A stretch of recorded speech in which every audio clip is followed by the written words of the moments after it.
أما بعد فإن خير الحديث كتاب الله فإن خير الهدي هدي محمد صلى الله عليه وسلم وشر الأمور محدثاتها وكل محدثة بدعة وكل بدعة ضلالة وكل ضلالة في النار. أما بعد فأعوذ بالله من الشيطان الرجيم. بسم الله الرحمن الرحيم. قال الله جل وعلا وَلَنَبْلُوَنَّكُمْ بِشَيْءٍ مِّنَ الْخَوْفِ وَالْجُوعِ وَنَقْصٍ مِّنَ الْأَمْوَالِ وَالْأَنفُسِ وَالثَّمَرَاتِ وَبَشِّرِ الصَّابِرِينَ الَّذِينَ إِذَا أَصَابَتْهُم مُّصِيبَةٌ قَالُوا إِنَّا لِلَّهِ وَإِنَّا إِلَيْهِ راجعون. محترم سامعین، اللہ تعالیٰ نے انسان کو پیدا کیا، اس کی تخلیق کی اور بہترین انداز میں تخلیق کی. انسان کا یہ زندگی گزارنا اور اس انسان کا تعلق بننا یہ دو طرح سے ہے. ایک اس انسان کا تعلق اللہ کے ساتھ ہے اور وہ خالق اور مخلوق کا تعلق ہے، اور ایک انسان کا تعلق مخلوق کے ساتھ ہے. یہ اخوت کا رشتہ ہے، یہ بھائی چارہ ہے، بھائی بندی ہے. اللہ کے تعلق سے ہم وہ تمام احکامات بجا لاتے ہیں، وہ تمام عبادتیں کرتے ہیں جن کا اللہ نے ہمیں کرنے کا حکم دیا ہے. آج بھی جو ہم یہاں موجود ہیں یہ اللہ کے اس تعلق کی وجہ سے ہے. ہم نماز ادا کرتے ہیں، اپنے سر کو زمین پہ رکھ دیتے ہیں، اللہ کے سامنے رکھ دیتے ہیں، تو یہ وہی تعلق ہے جو ایک مخلوق کا خالق کے ساتھ ہے. ہم روزہ رکھتے ہیں، ہم حج کرنے کے لیے جاتے ہیں.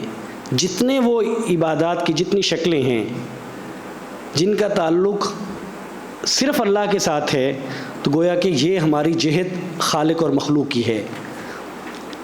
اور ایک دوسری جہت اگرچہ ہے وہ بھی اللہ ہی کے حکم سے، وہ ہماری اپنی مرضی سے نہیں ہے، لیکن اس جہت کا تعلق مخلوق کے ساتھ ہے. اور وہ جہت کیا ہے کہ اپنے بھائی، اپنے بچے، اپنی بہن، اپنے بزرگ، اس کے ساتھ کھڑا ہو جانا. اور یہ بھی عبادت ہے، یعنی صرف سجدہ عبادت نہیں ہے. سجدہ عبادت نہیں ہے. آپ کے بھائی کے چلنے کی جگہ پہ اگر ایک رکاوٹ آن کھڑی ہوئی ہے، اگر اس کو عملی مثال سے ہم دیکھیں، اگر کوئی شخص موٹر سائیکل کھڑی کر کے چلا گیا راستے میں، گلی میں یوں کھڑی کر گیا، لوگ گزرتے ہیں تو ان کو مشکل ہوتی ہے. آپ اس موٹر سائیکل کو اس کی جہت بدل دیتے ہیں، اس کی بجائے یوں کر دیتے ہیں تاکہ لوگوں کو گزرنے میں آسانی ہو. تو یہ عبادت ہے، یہ دین ہے، یہ نیکی ہے، یہ اللہ کے احکامات کی بجاوری ہے. اور یہ کس جہت سے ہے؟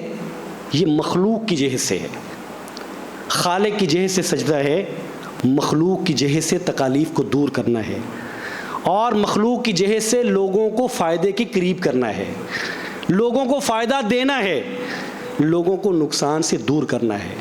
ایک شخص اگر میں اور آپ جانتے ہوں کہ فلاں آدمی فراڈ کرتا ہے، یہ دھوکہ دیتا ہے، اسے میرے ساتھ بھی دھوکہ دیا ہے، وہ کسی اور جگہ پہ کھڑا دیکھیں تو اپنے مسلمان بھائی کو بتا دیں کہ یہ بندہ ٹھیک نہیں ہے، یہ فراڈ کرتا ہے.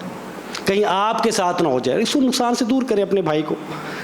کہیں آپ کو لگتا ہے کہ یہ منافع بخش چیز ہے، لوگوں کو بتا دیں کہ فلاں جگہ اگر آپ جاتے ہیں، فلاں کاروبار کرتے ہیں، فلاں سے تعلق بنتا ہے تو اس سے آپ کو فائدہ ہو سکتا ہے.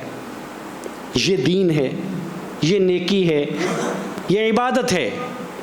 اور یہ بات میری نہیں ہے، اس کو نیکی اور عبادت میں نے نہیں کہا، اس کو نیکی اور عبادت اس ہستی نے کہا ہے جس ہستی کے کہنے سے دین بنتا ہے.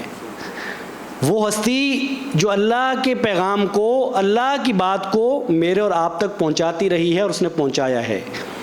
نبی کریم صلی اللہ علیہ وسلم فرماتے ہیں خیر الناس من، لوگوں میں سے بہترین وہ ہے، من کون؟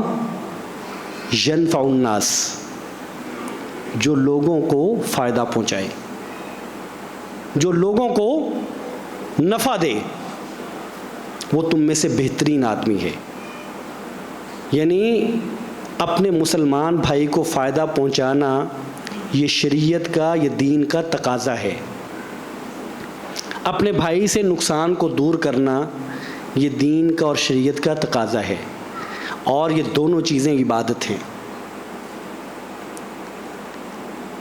نبی کریم صلی اللہ علیہ وسلم نے ایک شخص کے بارے میں جس نے ایک درخت کو کاٹ دیا، راستے میں درخت تھا، درخت کو کاٹ دیا، تو فرمایا کہ یہ شخص اس عمل کی وجہ سے جنت میں چلا گیا ہے۔ درخت کو کاٹا، درخت بیچ میں تھا، لوگوں کو گزرنے میں رکاوٹ ہوتی تھی، تو خالق کی جہت سے عبادات کی جتنی شکلیں ہیں وہ نیکی ہیں، اور مخلوق کی جہت سے نفع پہنچانے کی جتنی شکلیں ہیں، نقصان سے دور کرنے کی جتنی شکلیں ہیں وہ نیکی ہے، اور یہ دونوں مل کے دین بنتا ہے۔ میں نے آغاز میں جو قرآن مجید کی آیتیں مبارکہ آپ کے سامنے تلاوت کی، اس کا تعلق میرے اور آپ کے ساتھ، خاص طور پہ آپ کے ساتھ نہیں تھا، آج کی بات سے نہیں تھا، اس کا تعلق ان لوگوں کے ساتھ تھا، یا ان لوگوں کے ساتھ ہے جو لوگ اہل سندھ ہیں۔ یہ اس آیت کا تعلق ان کے ساتھ ہے، اور میں نے پچھلا اپنا خطبہ وہاں سندھ میں دیا تو میں نے اپنے ان بھائیوں کو یہی بات بتائی کہ وَلَنَبْلُوَنَّكُمْ بِشَيْءٍ مِّنَ الْخَوْفِ وَالْجُوعِ وَنَقْصٍ مِّنَ الْأَمْوَالِ وَالْأَنفُسِ وَالثَّمَرَاتِ، کہ میرے بھائیوں اللہ کی آزمائشیں ہیں، اللہ آزماتے ہیں، اور اللہ کے آزمانے کے انداز ہیں۔ تو یہ جو آپ پر آ پڑی ہے یہ آزمائشوں میں سے ایک آزمائش ہے۔ اگر آپ کو لگتا ہے کہ آپ کی کھیتیاں تباہ ہو گئی ہیں، سندھ میں کھجور کے جتنے باغات تھے، آپ کے علم میں ہو کہ نہ ہو، جس مہینے میں انہوں نے پھل دینا تھا وہ مہینہ ایک ہی ہوتا ہے، اس مہینے میں بارش برسی ہے، اور میں آپ کو یہ بھی بتاؤں، ہمارے دوستوں کو یہ بھی نہیں معلوم، ہم سمجھتے ہیں سیلاب آیا ہے، یہ اصل میں سیلاب نہیں ہے۔ اہل سندھ بتاتے ہیں کہ 100 سے زائد گھنٹہ مسلسل بارش ہوئی ہے، 100 سے زائد۔ آپ اندازہ کریں، آپ جا کے دیکھیں تو چاروں طرف بستی ہے، بیچ میں ایک گھر گر گیا ہے، اب وہاں تو پانی پہنچا ہی نہیں ہے، تو وہ گرا کیوں ہے؟ چھت کمزور تھی اور مسلسل بارش ہونے کی وجہ سے گھر گر گیا ہے۔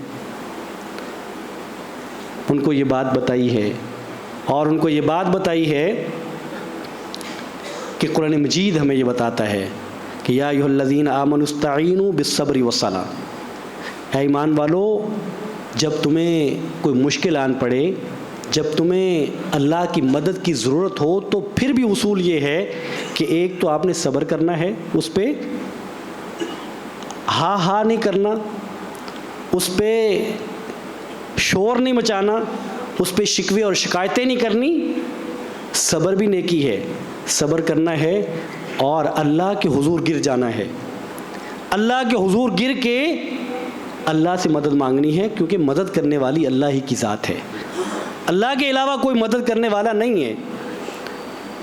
تو جو مدد کرنے والا ہے اور جو مدد کر سکتا ہے، جو آزمائشوں سے نکال سکتا ہے، ہمیں تو اس کے سامنے رکھنا، اپنی درخواست، اپنی مصیبت اسی کے سامنے رکھنی ہے، اور پھر وہ اللہ ہے، وہ پھر اسباب پیدا کرتا ہے، وہ اللہ پھر UK سے بندوں کو منگواتا ہے، وہ اللہ دنیا کے کونے کونے سے لوگوں کے دل میں یہ بات ڈالتا ہے کہ تمہارے بھائی سندھ میں پریشان ہیں، تمہارے بھائی جنوبی پنجاب میں پریشان ہیں، لوگ وہاں سے پیسے بھیجتے، لوگ وہاں سے سفر کر کے آتے ہیں، آ کے خود اپنے بہن بھائیوں کے ساتھ کھڑے ہو جاتے ہیں۔ تو اللہ مدد یوں کرتا ہے، پھر اہل پنجاب کھڑے ہو جاتے ہیں، اور وہ اپنے بچوں اور بہن بھائیوں کے ساتھ۔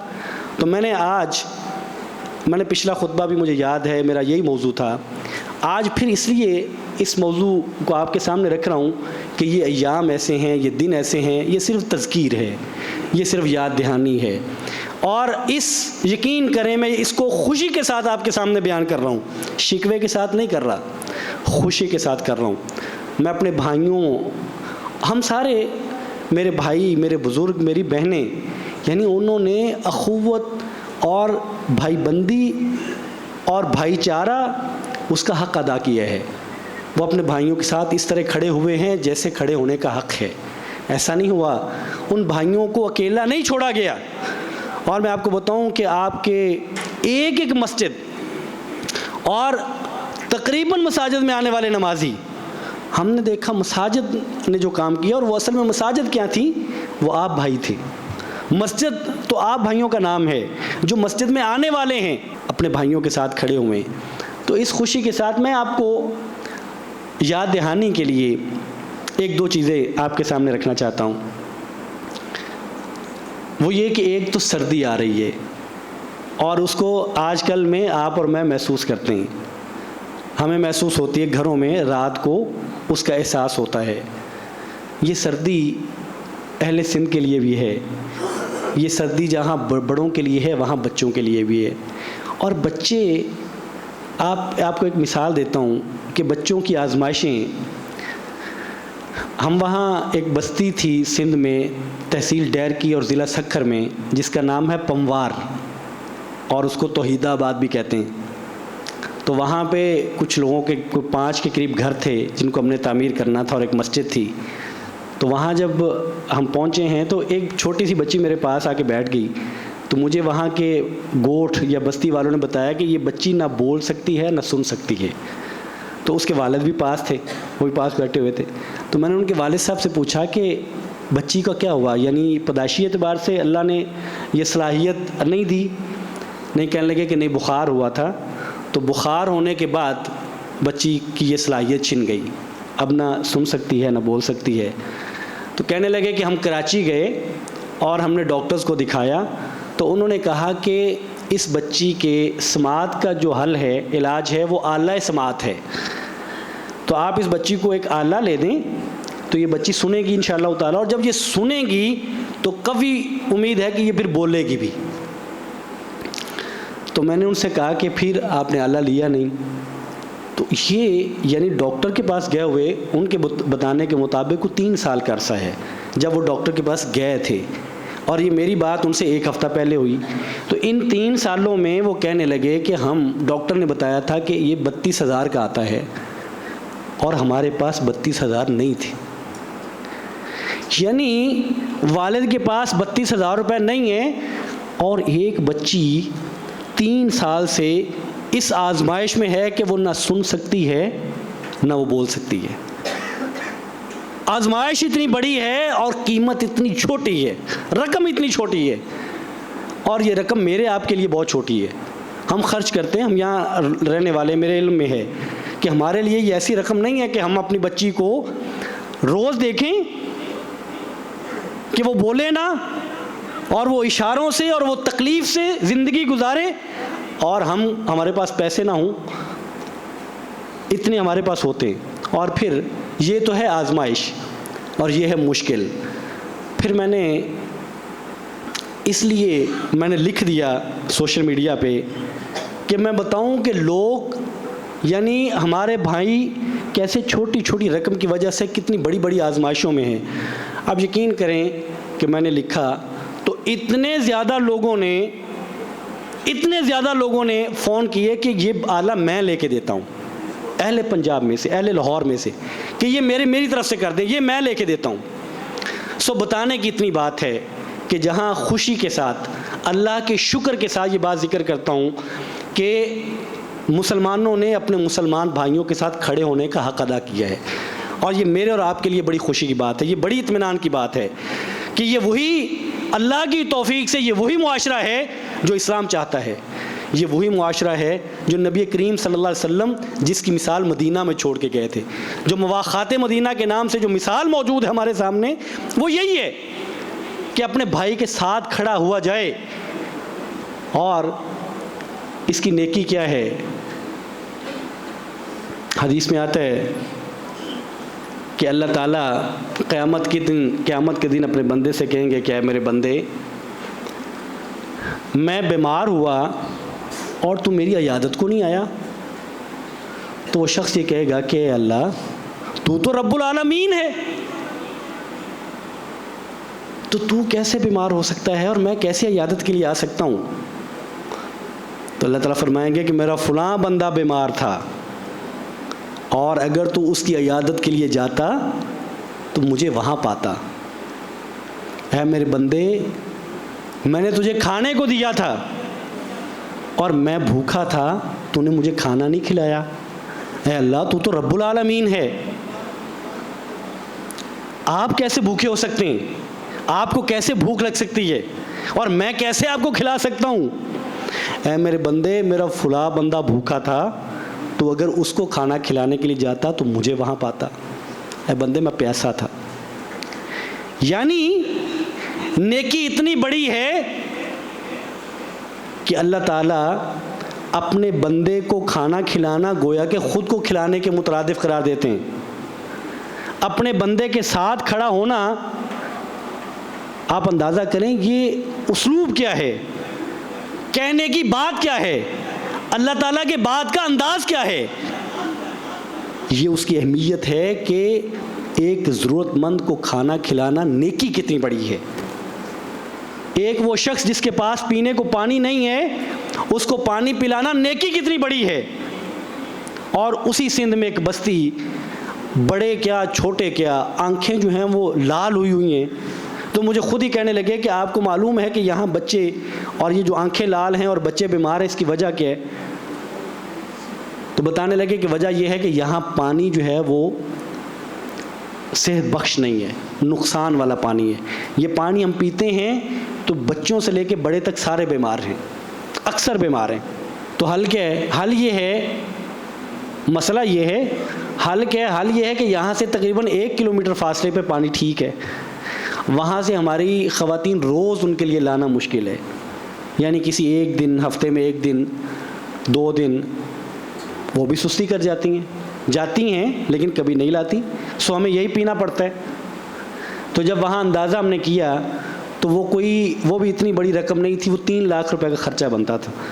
ہم نے وہاں پلان کیا کہ ہم اس کو وہاں پہ ایک موٹر لگواتے ہیں اس بستی میں، اور شمسی توانائی کے ذریعے وہاں ہم پلیٹس رکھتے ہیں پانی، تاکہ بجلی کا مسئلہ بھی نہیں ہو۔ وہاں سے ایک پائپ ڈالتے ہیں اور اس بستی میں لا کے ایک ٹینکی بنا دیتے ہیں، تو وہاں سے پانی آپ موٹر چلائیں اور اس ٹینکی کو بھریں، اور یہ بستی، اور وہ کہنے لگے کہ ہمارے ساتھ اسی طرح کی 2-3 بستیاں اور ہیں۔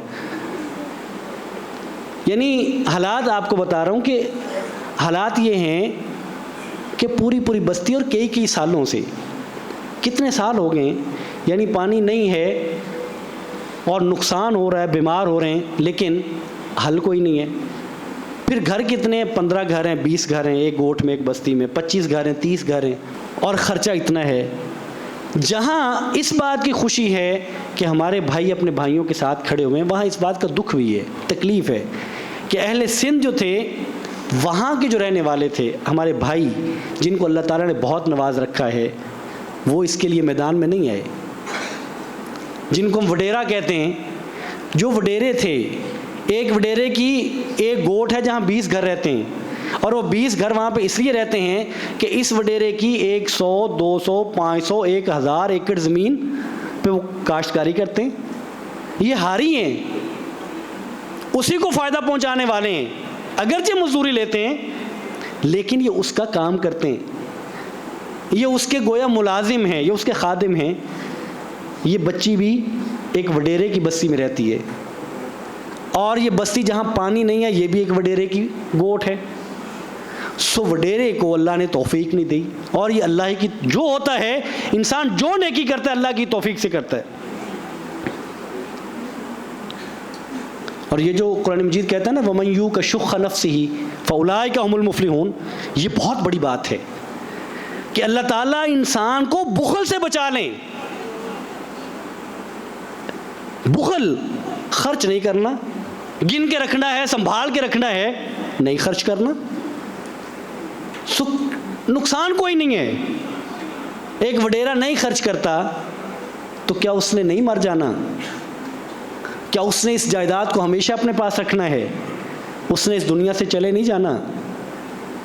اپنے لیے جیتا رہا، اپنے بھائیوں کے لیے جینا تھا، اپنے بچوں کے لیے جینا تھا، اپنی بیٹیوں کے لیے جینا تھا۔ یہ انسان اپنے لیے جی کے مر گیا، اپنے آسائشوں کا اہتمام کرتے ہوئے اپنے آرام کے لیے اپنے اوپر پیسہ خرچ کرتے ہوئے، اپنی آنکھوں کے سامنے اپنے بھائیوں کو بنیادی ضرورتوں سے محروم دیکھتے ہوئے یہ بندہ زندگی گزارتا رہا۔ اس کے پاس کروڑوں روپے تھے، یہ اربوں کا مالک تھا، لیکن اس کو توفیق نہیں ہوئی۔ اور نبی کریم صلی اللہ علیہ وسلم کا یہ جو فرمان ہے کہ جو غنا ہوتا ہے یہ اصل میں دل کا غنا ہوتا ہے، پیسے کا غنا نہیں ہوتا۔ ہمارے کتنے بھائی ہیں، یہاں بھی ہیں، اس مسجد میں بھی ہیں، ہر جگہ پہ ہیں، جو بہت تھوڑا کماتے ہیں، بہت تھوڑا کماتے ہیں، لیکن اس تھوڑے میں سے تھوڑا نکال کے اپنے بھائی کو دے دیتے ہیں۔ کیوں؟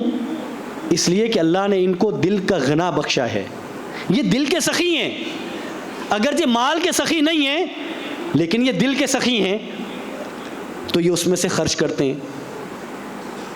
اور کتنے ایسے ہیں کہ جن کو اللہ تعالیٰ نے بہت مال سے نوازا ہے، نہیں خرچ کرتے، جھڑک دیتے ہیں، گن کے رکھتے ہیں، سنبھال کے رکھتے ہیں، ایک کے بعد ایک جائیداد بنانے میں مگن ہیں، یہ خواہش رکھتے ہیں، جتنی بناتے ہیں ان کو کم لگتی ہیں، اور وہ توجہ نہیں کرتے کہ ان کے بھائی کس کیفیت میں ہیں۔ نبی کریم صلی اللہ علیہ وسلم فرماتے ہیں کہ اگر مجھے یہ پسند ہے، آپ اندازہ کریں نیکی کتنی بڑی ہے، مجھے یہ پسند ہے، میرے نزدیک اس کی اہمیت یہ ہے کہ اپنے مسلمان بھائی کی ضرورت کو پورا کیا جائے، کہ اس کے مقابلے میں 1 مہینہ مسجد میں اعتکاف کیا جائے۔ 1 مہینہ مسجد میں اعتکاف کرنا، اور ایک حدیث مبارکہ میں مسجد نبوی ہے، مسجد نبوی کے الفاظ ہیں کہ مسجد نبوی میں 1 مہینہ اعتکاف کرنے سے مجھے بہتر محسوس ہوتا ہے کہ میں اپنے مسلمان بھائی کی ضرورت کو پورا کروں۔ اور یہ ضرورتیں صرف اہل سندھ کی نہیں ہیں، یہ یہاں کی بھی ضرورتیں ہیں، ہمارے یہاں کے بھائی بھی مشکلات کا شکار رہتے ہیں۔ جو لوگ ریلیف ورک کرتے ہیں، اور جو لوگ ہمارے یہاں بھی اللہ کی توفیق سے ہمارے اس مرکز میں بھی، چونکہ ہم اس طرح کے ریلیف کے کام کرتے ہیں، تو ہمیں معلوم ہے مسجد سے جڑے ہوئے کتنے ہمارے نمازی ہیں، اہل محلہ ہیں، اور وہ تمام لوگ جن کو معلوم ہے کہ یہاں لوگوں کو کہ کام آیا جاتا ہے، لوگوں کی ضرورت کو پورا کیا جاتا ہے، وہ کس قدر لوگ ہیں جو رابطہ کرتے ہیں۔ اور آپ بھی جانتے ہوں گے، آپ مارکیٹ میں بیٹھے ہیں، لوگ بیٹی ہے، شادی کرنے کے پیسے نہیں ہیں، نکاح کے لیے، آج کل تو لوگ فون کر کے یہ کہتے ہیں کہ حافظ صاحب بجلی کا بل دینے کے پیسے نہیں ہیں، جتنے بجلی کے بل آ رہے ہیں۔ تو یعنی جہاں وہ لوگوں کا مسئلہ یہ ہوتا تھا کہ بیٹی کی شادی کرنی ہے یا قرض میں پھنس گیا ہوں، اب مسئلہ یہ ہو گیا کہ بجلی کا بل نہیں دیا جا رہا۔ جہاں بھی ایک مسلمان بھائی پریشان ہے، جہاں بھی پریشان ہے، میرا اور آپ کا کام اس کے ساتھ کھڑا ہونا ہے۔ میں اور آپ جس حیثیت میں بھی کھڑا ہو جائیں، جس حیثیت میں بھی کھڑے ہو جائیں، ہمیں کھڑا ہونا ہے، یہ سوچے بغیر کہ میں تو ہوں 50,000 کمانے والا، تو میرے تو اپنے گھر کی بڑی مشکل سے ضرورتیں پوری ہوتی ہیں، یہ تو کام اس بندے کا ہے جس کے پاس کروڑوں ہیں۔ یہ بات ٹھیک نہیں ہے۔ اگر آپ کے پاس کھجوریں ہیں نا، تو پورے ڈھیر کے اوپر جیسے نبی کریم نے کھجوریں رکھ دی تھی نا، اصل میں مسئلہ یہ نہیں ہے کہ آپ تھوڑا دیتے ہیں کہ آپ زیادہ دیتے ہیں، مسئلہ یہ ہے کہ آپ اخلاص سے دیتے ہیں، مسئلہ یہ ہے کہ آپ اپنے بھائی کے لیے دیتے ہیں، مسئلہ یہ ہے کہ آپ اپنے بھائی کی تکلیف کو محسوس کرتے ہیں۔ آپ 10 روپے بھی دیتے ہیں تو اس کا مطلب یہ ہے آپ 100 کماتے ہیں، آپ 1000 کماتے ہیں، اس میں سے 10 روپے دیتے ہیں، تو اس کا مطلب یہ کہ آپ نے اپنے بھائی کی درد کو محسوس کیا ہے، آپ ساتھ کھڑے ہو گئے۔ اور اگر آپ مہینے کا 50 لاکھ کماتے ہیں اور آپ نہیں خرچ کرتے تو آپ نے درد محسوس نہیں کیا۔ مسئلہ درد کا ہے، مسئلہ اخوت کے رشتے کا ہے، مسئلہ اس تعلق کا ہے جو میرے اور آپ کے درمیان میں اسلام نے پیدا کیا ہے۔ آپ کے بھائی، آپ کے بچے، آپ کی بہنیں، آپ کے بزرگ مشکل میں ہیں، میں آپ کو یاد دہانی کے لیے آج پھر میں بات کر رہا ہوں کہ وہ مشکل میں ہیں۔ ہمارے بہت سارے لوگ، ہمارے بہت سارے دوست ہیں، ہمارے بھائی ہیں، ہمارے ادارے ہیں جو ان کے لیے دن رات کام کر رہے ہیں، اور وہ کوئی بستر لے کے جا رہا ہے، کوئی ان کے لیے راشن لے کے جا رہا ہے, کوئی ان کے میڈیکل کیمپ ان کے لیے لگوا رہا ہے, گھر بنا کے دے رہے ہیں. جو مسجدیں, اور میں آپ کو مسجدوں سے آپ اندازہ کریں, محرومی کی ایک اور مثال لے لیں کہ ایک بستی میں مسجد کا گنبد گر گیا تھا, محراب گر گیا تھا, تو ہم وہاں گئے مسجد کو تعمیر کرنے کے لیے. اس سے جب واپس آئے تو ہمیں دوسری گوٹ جو تھی انہوں نے کہا آپ ہم سے چائے پی کے جائیں. تو ہم نے کہا نہیں, ہم نے پہنچنا ہے, اور ویسے بھی سندھ میں آپ لیٹ نائٹ تک نہ سفر کریں, خاص طور پہ دیہی علاقوں میں آپ کے لیے خطرہ ہو سکتا ہے. تو ہم نے کہا نہیں ہمیں جانے دیں. انہوں نے کہا نہیں, صرف چائے ہم نے بنا دی ہوئی ہے, جب آپ آ رہے تھے تو ہم چائے بنا رہے تھے. ہم نے ان سے چائے پی, اور انہوں نے, آپ اندازہ کریں, یہ بات بتائی کہ ہماری یہ گوٹ, اس میں کوئی 25 گھر رہتے ہیں, اور ان 25 گھروں میں سے کوئی بچہ قرآن نہیں پڑھتا. تو آپ ہمیں مسجد نہیں بنا دیں. تو کیوں نہیں پڑھتا؟ میں نے کہا پھر تو نماز بھی نہیں پڑھتے ہوں گے. کہتے ہم کوئی نہیں پڑھتے. اب آپ اندازہ کریں, یہ الگ بات ہے کہ یہ مسجد نہیں بھی تھی تو وہ اس کے 100 مطلب حل تھے کہ آپ نماز بھی پڑھ سکتے تھے, آپ قرآن مجید بھی بچوں کو پڑھا سکتے تھے. لیکن کہنے کی بات یہ ہے کہ ایسی بستیاں موجود ہیں جہاں ایک بھی مسجد نہیں ہے, اور بچے قرآن کی تعلیم حاصل نہیں کر رہے. اب یہ بچے جب بڑے ہوں گے تو یہ کیا ہوں گے؟ یہ بچے کیا بنیں گے؟ دین کہاں سے سیکھیں گے؟ دین کون سکھائے گا؟ اور نماز جو بنیادی رکن ہے دین کا, اگر ایک شخص زندگی گزار جاتا ہے 30 40 50 سال اور نماز نہیں پڑھتا تو اس نے کیا زندگی گزاری ہے؟ اور اللہ ہم سب پہ رحم کرے, اللہ ہمیں معاف کر دے. نتیجہ کیا ہے؟ یہ زندگی ختم ہو جانی ہے. یہاں اس ممبر پہ اس بندے نے نہیں کھڑا ہونا, اور ان بھائیوں نے, ان بزرگوں نے یہاں ہمیشہ کے لیے نہیں بیٹھنا. سب نے چلے جانا ہے. اپنے بہن بھائیوں کے لیے جی کے جائیے, اپنے بہن بھائیوں کے ساتھ کھڑے ہو کے جائیے, اپنے بہن بھائیوں کے کام آ کے جائیے. یہ وہ نیکی ہے جو آپ کے آخرت میں کام آنے والی ہے, اور یہ وہ نیکی ہے جو دنیا میں بھی کام آتی ہے. نبی کریم صلی اللہ علیہ وسلم فرماتے ہیں جب تک کوئی شخص اپنے مسلمان بھائی کے کام آتا ہے, اس کی مدد کرتا ہے, اللہ تعالیٰ اس کی مدد کرتے ہیں, مدد کرنے والے کی مدد کرتے ہیں. اور آپ اندازہ کریں کہ جو مدد کرنے والا ہے اپنے بھائی کی, وہ پتہ نہیں کس طرح کی مدد کرے گا, کتنی ضرورت پوری کرے گا, اور جس کی اللہ مدد کرے وہ کتنی کامل مدد ہوگی. بات ختم کر رہا ہوں, وقت ہو گیا. یہ بات کہتے ہوئے, اور یہ ہمیں نبی کریم صلی اللہ علیہ وسلم کی سنت ہے, انہوں نے سکھایا ہے کہ کمزوروں کے ساتھ کیسے کھڑا ہونا ہے, کمزوروں کے کام کیسے آنا ہے. یہ ابو بکر صدیق نے ہمیں سکھایا. یہ عمر فاروق کہتے ہیں رضی اللہ تعالیٰ عنہ, کہنے لگے کہ میں ایک بستی میں جا رہا تھا تو مجھے ایک بڑھیا کا گھر نظر آیا, تو سوچا کہ میں بڑھیا کا حال معلوم کر لیتا ہوں. تو میں نے دیکھا کہ بڑا گھر اس کا صاف ستھرا, اور چیزیں بڑی سلیقے سے اپنی اپنی جگہ پہ پڑی ہوئی ہیں. وہ اکیلی رہتی تھی. تو میں نے ان سے کہا کہ یہ صفائی اور اتنے سلیقے مندی سے چیزیں یہ کیسے؟ تو انہوں نے کہا کہ ایک شخص آتا ہے روز فجر سے پہلے آتا ہے اور میرے گھر کی صفائی کر کے جاتا ہے. روز فجر سے پہلے آتا ہے اور میرے گھر کی صفائی کر کے جاتا ہے. تو عمر کہنے لگے کہ مجھے بڑا تجسس ہوا کہ میں دیکھوں کہ وہ بندہ کون ہے. کہنے لگے کہ میں اگلے دن آیا, لیکن آ کے پوچھا تو اماں جی نے بتایا کہ وہ شخص صفائی کر کے جا چکا ہے. کہتے ہیں میں پھر اگلے دن آیا تو میں نے دیکھا کہ وہ صفائی کرنے والا ابو بکر صدیق تھا رضی اللہ تعالیٰ عنہ, خلیفۃ المسلمین. ایک بڑھیا کے گھر میں صفائی کرتا ہے. مثالیں ہیں. ابو بکر صدیق دودھ دھوتے تھے لوگوں کا, بکریوں کا دودھ دھو کے دیتے جو نہیں دھو سکتے تھے. جب خلیفہ بنے ہیں تو گزرے تو ایک بچی نے کہا, اس نے کہا کہ ابو بکر تو ہماری بکریوں کا دودھ دھو دیتے تھے, اب تو خلیفہ بن گیا, اب کون دھو کے دے گا؟ تو ابو بکر کہنے لگے رضی اللہ تعالیٰ عنہ, کہنے لگے کہ یہ خلافت بکریوں کا دودھ دھونے میں رکاوٹ نہیں بنے گی, ابو بکر اب بھی دھو کے دے گا. یہ کیا ہے؟ یہ اپنے بھائیوں کے کام آنا ہے. یہ وہ عمل ہے, یہ وہ اسوہ ہے جو ہمارے نبی نے ہمیں سکھایا ہے.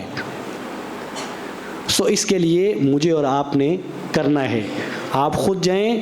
میں نے تو پہلے بھی کہا تھا, اب آپ سنتے رہتے ہیں, سنے نہیں, وقت نکالیں, ہم نکال لیتے ہیں, سیاحت کے لیے بھی تو نکال لیتے ہیں, اب سیاحت سمجھ کے چلے جائیں, ایک دفعہ جائیں تو صحیح, جا کے دیکھیں تو صحیح کہ آپ کے بھائی کس مشکل میں ہیں.